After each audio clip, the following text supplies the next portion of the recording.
Hello everybody, my name is Stevie Marchant and this is my woodshop.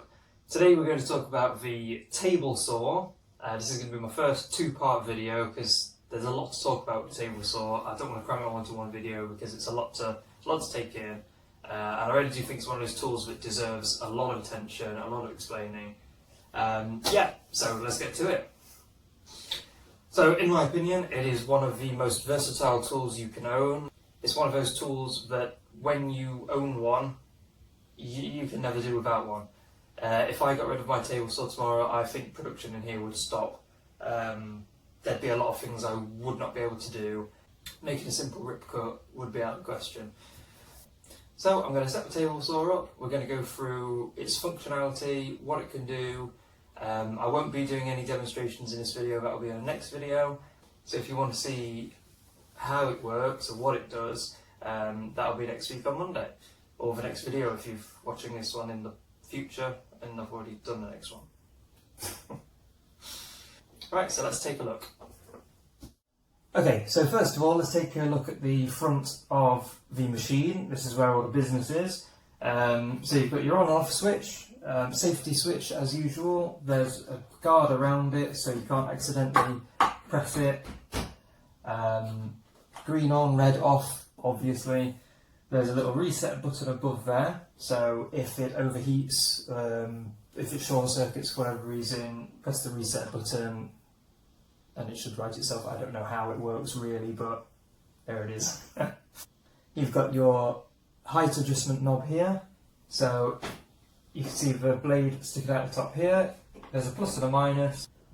If you turn it towards the plus side, it raises the blade to increase your depth of cut, and that will go all the way up to the dizzying heights of 80mm. And then turning it to the minus side will obviously take it back down again.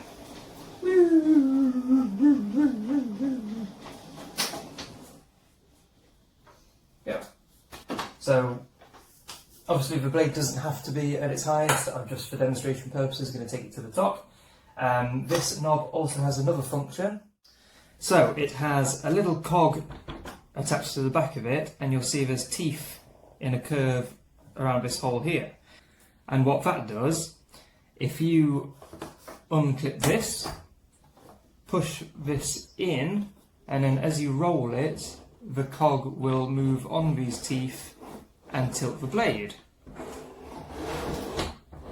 And when you pull it out, it obviously disengages and is loose until you reclasp the knob. So we'll put that over here, relatch it, and then it won't move. So this is how that looks on the top of the saw. We unclasp the clasp, push that in to turn it, and as you can see the blade is moving from a 0° angle all the way down to a 45° angle.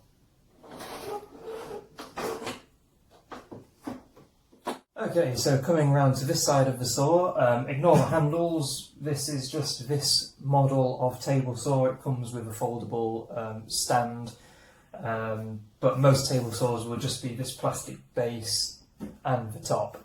They'll be set with either rigid legs or they'll be bench mounted. Either way, it's all the same when it comes to this part here.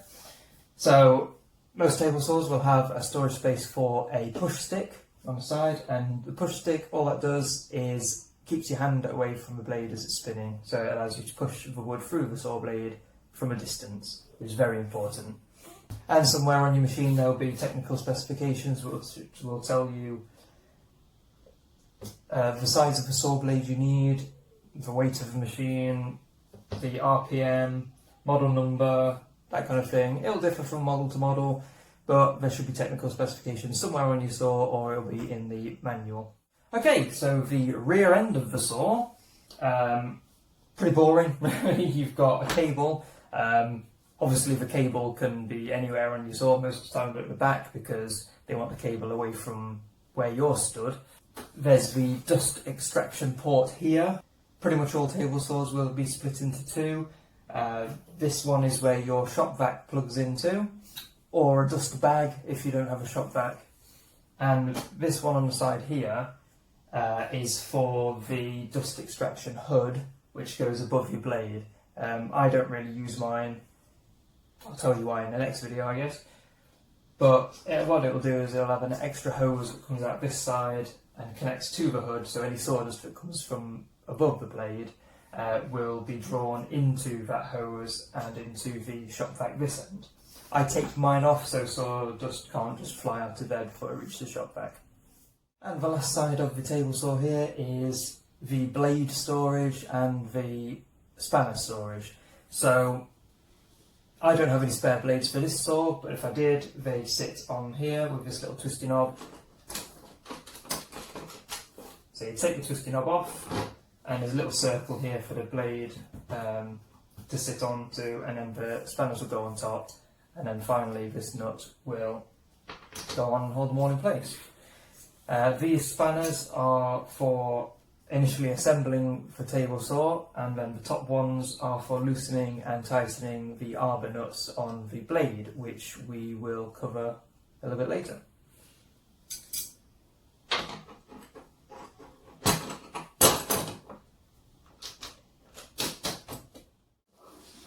Okay, so now I'm going to run you through how to change the blade on your table saw and how it attaches to the arbor. Let's get to it.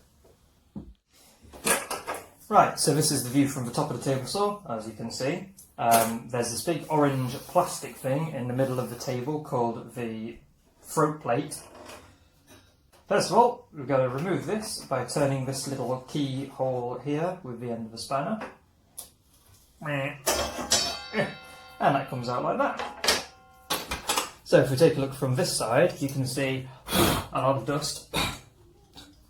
You can hopefully see that there is a bolt and a nut here holding the table saw blade in place.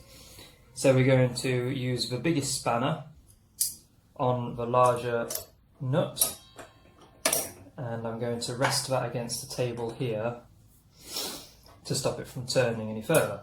And the second largest spanner will go on the bolt, and then you just pull that, and then you can loosen it by hand.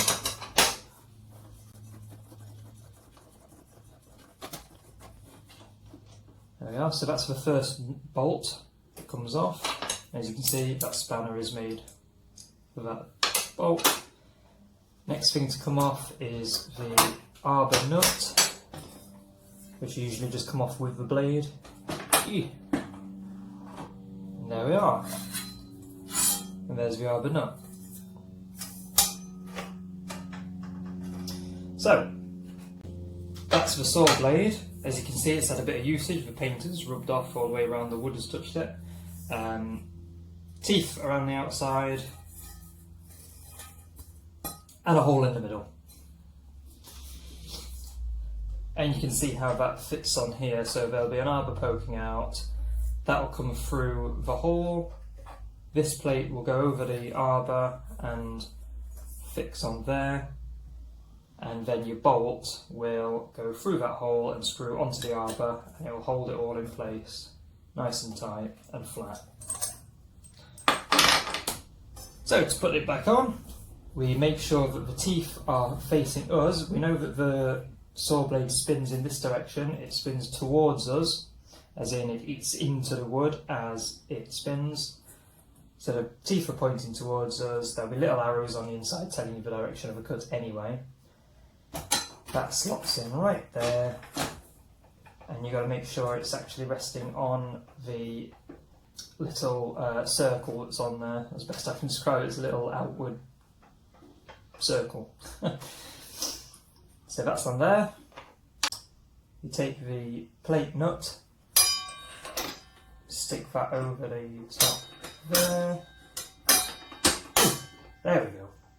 And finally put the bolt into the hole there. It's a bit fiddly, and you'll curse yourself if you drop the nut inside the table saw, because it's a pain in the bum to get it out again. Right, so that's the nut and bolt fitted in place. Put the spanner back on the nut, like that, and that'll now rest on the back side of the throat. Then the next spanner to tighten the bolt. We'll go in the opposite direction, we untightened it.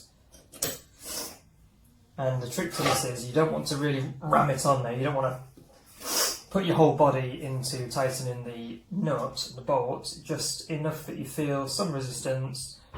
It's nice and tight, the blade's not going to go anywhere. If you do it too tight, it's going to be a pain in the bum to get it off again.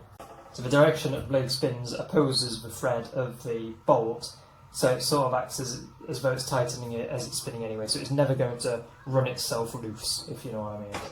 So next on the list is this little flange here. That's called the riving knife, and if you remember from the circular saw video, it's exactly the same principle. What it does, it stops the wood from binding against the blade and then flipping back at you. So it massively reduces kickback. Like I said, it prevents the teeth from grabbing the wood as it's past the blade. And the riving knife will keep it separated so it can't bind. So it goes without saying, never ever use a table saw without your riving knife. It's just an accident waiting to happen.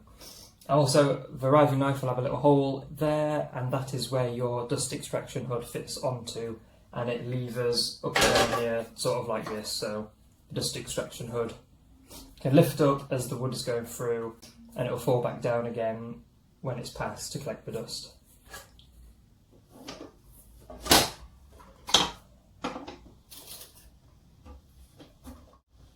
Okay, just a quick note on price, but first, you know what time it is. Coffee time! Price-wise, this table saw that I've shown you today, it was about £269 from Amazon. Really great table saw, you can't go wrong with it, it's perfect for what I use it for. And you can get little bench top table saws like this one, that sit on top of a table. They're quite small, a small motor. They don't have a very large depth of cut, so you can't cut big pieces of wood on it. Very limited functionality, but for very basic stuff, it's good enough, I think. And then at the other end of the scale is the cabinet maker's saw, the really big beasts like this one, that can run you anything, well, they're in the thousands. I've seen some for tens of thousands of pounds, but they're absolute monsters, and they will do everything. They are super accurate, super precise. You can fit whole sheets of plywood on there. They're massive. I don't think anybody's ever fallen short while using one of those. So that's just a quick guide on the pricing of those. But they range anywhere, but the prices are infinitely variable. There are saws for 150, 250, 300, 500, 1000, there's just, depending on what brand you go for, will vary on the price. And there you have it. That is part 1 of the table saw how-to video. All the basics, just talking about the machine today. Next week will be how the machine cuts the wood, different types of cuts you can make with it, and the different accessories, rip fence, mitre, gauge, that kind of thing. And I promise I'll show you the dust extraction hood next time. It's in the garage, you know, where it belongs. So, I hope you all enjoyed this video. Please give it a like if you did, give it a thumbs up. The button is somewhere, I think it's down right there. Please subscribe to my channel if you haven't already, so you never miss a video. There's some great videos on here, I'd like to think anyway. Find me on Facebook, I'm Stevie Marchant's Woodshop, so you can see what other projects I've been doing whilst I've been doing these YouTube videos. And I'll see you next Monday for part 2 of the how-to table saw video. Thank you very much for watching, guys. You are awesome. I love you guys. Bye bye.